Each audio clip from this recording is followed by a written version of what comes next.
gitu ya, menikah di jalan dakwah, hidup bersama dakwah, bahkan insya Allah mudah-mudahan mati dari jalan dakwah gitu. Itu semangat kita gitu kan. Kenapa? Karena itu yang paling abadi kan, gitu. Itu yang paling abadi. Dan semangat kita untuk menghidupi dakwah adalah kita menjadi orang yang berkontribusi dengan itu. Gitu. Makanya kaidah di kita itu kan sundukuna juyuguna. Kantong kamilah yang menjadi berangkas uang kami. Kita menjadi pribadi-pribadi yang siap untuk berbagi. Makanya banyak orang paling enak ngundang orang PKS. Kenapa? Nggak dibayar gitu kan. Kenapa? Karena emang udah gagah banget gitu ya, ilmunya ada, kemandirian ekonominya ada gitu, bahkan senangnya berbagi gitu.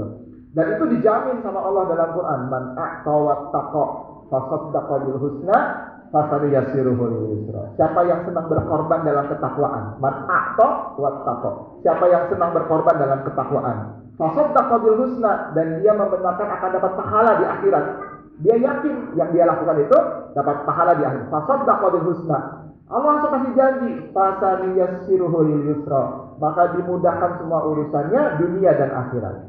Dasarnya. Jadi kalau hari ini kita berkomitmen, saya ingin menjadi seorang kader dakwah yang entrepreneur. Saya ingin menjadi kader dakwah yang masuk dalam dunia bisnis. Dan kalau bicara tentang bisnis, ujungnya harus kaya. Ini bicara bisnis ya. Kalau saya beriltizam, bismillah, fa iza azamta, fatawakkal 'ala Allah. Ketemu sama ayah ibu, sama orang tua, sama pasangan, izinkan saya jadi pengusaha, izinkan saya jadi pebisnis. Wahai ayah, wahai ibu, kalau masih ada ayah dan ibu gitu ya. Gitu. Saya datang ke Ambon aja wajah ibu saya terbayang-bayang terus di muka saya gitu ya. Karena saya datang ke sini bersama almarhum gitu. Jadi semangatnya adalah saya ingin bisa berhasil, ingin sukses gitu. Tolong doakan gitu. Maka ketika kita berhasil, itu bagian dari semangat kita berkontribusi. Dan buat teman-teman yang masih punya ayah dan ibu, segeralah sukses. Karena kalau bapak ibu tidak segera sukses, teman-teman tidak segera sukses, usia ayah dan ibu kita pasti terus bertambah. Gitu. Dan kita kepingin ketika kita berhasil, mereka ikut dapat merasakan hasilnya gitu. Jadi ini bagian dari energi semangatnya kita gitu. Maka motivasi terbesar menjadi seorang entrepreneur pasti karena rasa takut. Maka rasa takut itu menyelamatkan. Dan itu disebut Quran, fattaqun nar allati waquduhan nasu wal hijarah u'iddat lil kafirin. Fattaqunna, disuruh takut memang. Jadi rasa takut masuk ke neraka itu menjadi motivasi bagus. Kenapa kamu sholat? Karena takut masuk neraka. Selamat ya, karena takut. Kenapa jadi pengusaha? Mengapa jadi pebisnis? Karena saya takut miskin. Gitu ya. Saya nggak kepingin anak saya, keluarga saya hidup dalam kesulitan gitu. Maka saya berusaha semaksimal mungkin. Saya nggak mau pasangan saya kecewa, keluarga saya kecewa, ayah ibu saya kecewa. Saya berusaha semaksimal. Rasa takut tersandra itu membuat dia berusaha. Makanya disebut di surat Al-Insyirah itu, fa inna ma'al usri yusra. Karena rasa kepingin keluar dari kesulitan gitu. Motivasi yang kedua, motivasi untuk mendapatkan mimpi. Jadi kalau motivasi pertama, kenapa ingin jadi entrepreneur? Karena saya ingin keluar dari kesulitan. Ada masalah nih. Siapa di sini yang punya hutang, bapak dan ibu? Oh, nggak ada ya, ternyata ya. Alhamdulillah ya. Gitu. Kira-kira hutang ibu sama hutang konglomerat gedean siapa? Konglomerat. Maka kalau mau jadi konglomerat caranya gimana? Oh ya, kesimpulan yang salah ya. Kesimpulan yang salah. Bedanya konglomerat hutangnya hutang produktif. Kebanyakan kita hutangnya hutang konsumtif gitu. Perbedaan mendasarnya kan di situ ya. Jadi semangatnya kenapa jadi entrepreneur? Karena ada faktor penderitaan. Kalau saya nggak segera berusaha, saya nggak segera cari penghasilan tambahan, saya nggak segera membangun entrepreneur, usia makin bertambah, tenaga makin berkurang, kesempatan makin menipis, gitu kan? Maka ada faktor penderitaan yang saya takuti itu terjadi kepada diri saya, keluarga saya. Maka saya berusaha. Tapi motivasi paling terbaik itu motivasi kedua, naikin lagi level motivasinya. Jadi kalau bicara motivasi kan up and down ya, yazid wa yanqus, naik dan turun. Jadi makanya ada dasar motivasinya. Motivasi kedua apa? Motivasi meraih mimpi. Gitu. Wasari'u ila maghfiratin mir rabbikum wa jannatin 'arduhas samawati wal ard u'iddat lil muttaqin. Itu beda bahasanya. Yang pertama rasa fattaqun nar, takutlah kamu sama api neraka, tempatnya para orang-orang yang kafir. Tapi di ayat yang berbeda Allah mengatakan wasari'u ila maghfiratin mir rabbikum wa jannatin 'arduhas samawati wal ard. Bersegeralah kamu, berlarilah kamu untuk mendapatkan ampunan dan surga. Gitu. Ditujukan bagi orang-orang yang sukses, orang yang takwa kan gitu kan. Jadi semangatnya kedua meraih mimpi. Oh, saya ingin punya rumah yang luas, kendaraan yang nyaman, bisa mengantarkan ayah dan ibu pergi kemana saja, pasangan dan keluarga bisa mau kemana saja. Saya bisa pergi umroh tiap tahun, bisa pergi haji di usia muda, gitu kan. Bisa sedekah nggak pakai mikir. Itu kan namanya mimpi. Ada keinginan yang ingin didapetin. Buat siapa? Buat saya pribadi dan orang-orang yang saya sayangi. Setuju apa setuju nih Bapak dan Ibu? Jadi semangatnya gitu. Saya punya rasa takut, saya takut gagal, saya harus jadi pebisnis. Yang kedua, saya ada mimpi. Nah, mimpi ini bagian dari energi kita gitu. Makanya kalimatnya kan la yughayyiru ma biqaumin, tidak akan Allah rubah nasib satu kaum kecuali yughayyiru ma bi anfusihim, kecuali kamu mau merubah. Jadi rasa keinginan untuk meraih mimpi itu energi terbesar, kekuatan yang hebat. Maka milikilah mimpi. Jangan kaget nih, kadar dakwah itu harus mimpinya besar gitu. Kadar dakwah itu mimpinya besar.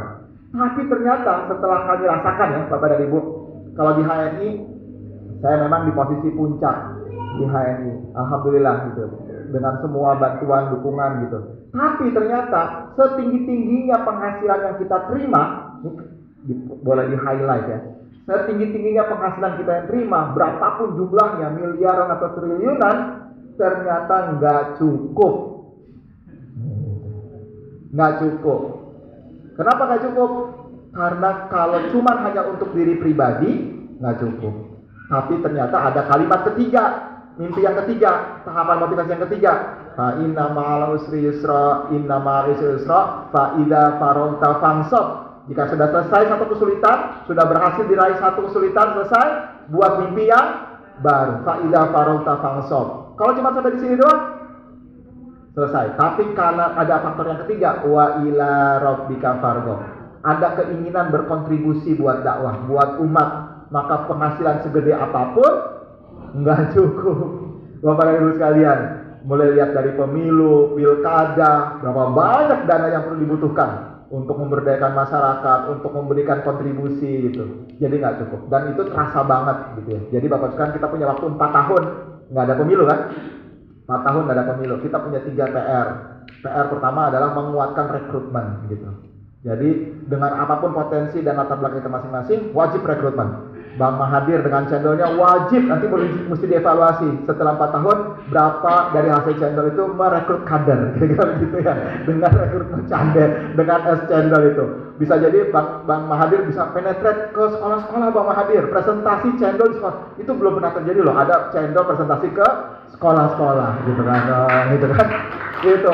Kolaborasi sama Raya Roti, kolaborasi. Jadi makanannya ada, minumannya ada, presentasi bareng-bareng gitu kan. Dijoinin gabung sama HNI gitu ya, supaya terawat dengan baik. Jadi gimana caranya? Ada rekrutmen gitu. Dan rekrutmen paling efektif itu rekrutmen bisnis kok gitu. Paling efektif gitu. Kita masuk dengan pendekatan ekonomi itu paling gampang. Masuk di semua sektor dan segmen. Masuk ke toko masyarakat, bawa cendol, bawa Raya Roti sama kopi Sevel, udah selesai tuh tokoh langsung. Ngomongin cendol, ngomongin roti, ngomongin kopi, clear. Berikutnya, ternyata orang PKS. Itu belakangnya. Itu yang kami lakukan kan. Jadi melakukan penetrate itu dengan pendekatan bisnis. Jadi rekrutmen penting 4 tahun hari ini. Supaya apa? 2029 sekian kursi dimenangkan di sini. Kabupaten kotanya semakin menang gitu. Targetnya kan begitu harapannya. Insya Allah ya, siap ya. Yang kedua, perbaikan ekonomi kader. Gitu. 4 tahun dari hari ini waktu yang lebih daripada cukup.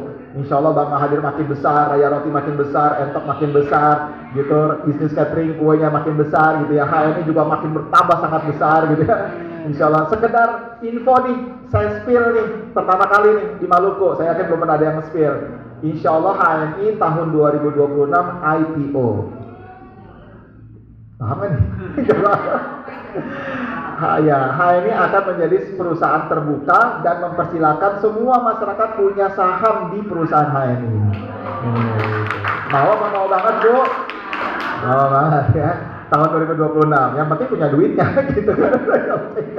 Jadi Bapak sekalian, ini menjadi salah satu wasilah gitu ya, karena jadi perbaikan ekonomi kader. Salah satunya tadi yang sudah disebutin tadi, nggak usah mulai dari produk kok. Ini udah ada produk-produk hebat-hebat nih. Ada cendol, ada Entok, ada Raya Roti. Bisa nggak teman-teman collab di situ? Ada HNI, tinggal masuk aja. Karena skill yang paling perlu dimiliki oleh seorang entrepreneur adalah skill marketing. Itu yang pertama dasar. Baru nanti ada skill manajemen keuangan, baru nanti ada skill komunikasi, ada skill leadership. Gitu. Itu faktor berikutnya. Tapi yang pertama marketing, itu prinsip. Makanya Bang Mahathir kenapa sampai di titik ini, kenapa Ustadz bisa begini, pasti karena kekuatan pemahaman marketing di awal gitu. Dasarnya selalu begitu, kemampuan marketing. Yang paling terakhir dari 4 tahun ini adalah target engagement tokoh. Jadi 3 target kita dalam 4 tahun ini adalah rekrutmen, memperkuat basis rekrutmen. dan yang kedua perbaikan ekonomi, dan yang ketiga adalah membangun keterikatan dengan banyak tokoh masyarakat dan tokoh agama. Dan pintu masuk paling enak ke tokoh masyarakat, tokoh agama adalah lewat jalur bisnis. Wallahu a'lam bishawab. Alhamdulillah, fala takunanna minal mumtarin. Assalamualaikum warahmatullahi wabarakatuh.